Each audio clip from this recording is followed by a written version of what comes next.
సదస్సు ఏర్పాటు ముఖ్యమంత్రి నారా చంద్రబాబు నాయుడు గారికి మరియు విద్యాశాఖ మంత్రి అయినటువంటి నారా లోకేష్ గారికి నాకు హృదయపూర్వక ధన్యవాదాలు తెలియజేసుకుంటున్నా మా పేరెంట్స్ అందరి తరపున.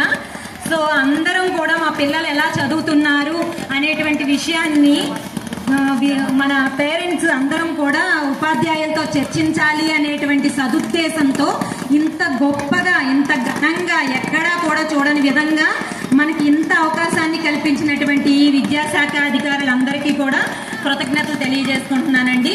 ఈ పేరెంట్స్ మీటింగ్ అనేది పిల్లలు ఏ విధంగా చదువుతున్నారు, పిల్లల భవిష్యత్తులో తల్లిదండ్రులు మరియు ఉపాధ్యాయులు కూడా రెండు కళ్ళు లాంటి వాళ్ళండి.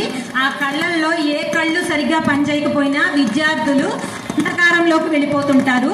మన పిల్లలు స్కూల్కి వస్తున్నారు అంటే ఫస్ట్గా మనం వాళ్ళకి మంచిని, మానవత్వాన్ని, సమాజం పట్ల ప్రేమని, ప్రతి అంశాన్ని తల్లిదండ్రులు ముందు సంబోధించి వాళ్ళని స్కూల్కి పంపినట్లయితే వాళ్ళకి ఉన్నతమైన విద్యని అందించేటువంటి బాధ్యత ఉపాధ్యాయులు తీసుకుంటారు.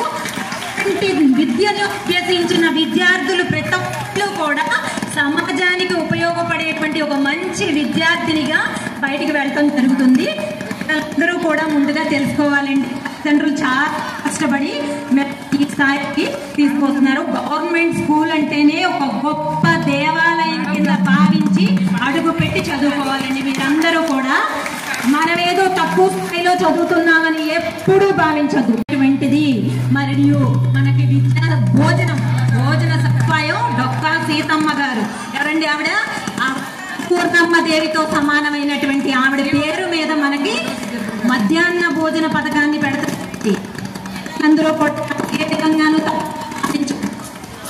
చక్కగా తిని చక్కగా చదువుకొని మన యొక్క దేశానికి అభివృద్ధి పదంలో ఉండే పిల్లలు మీకు చెప్తున్నానండి. సో మరి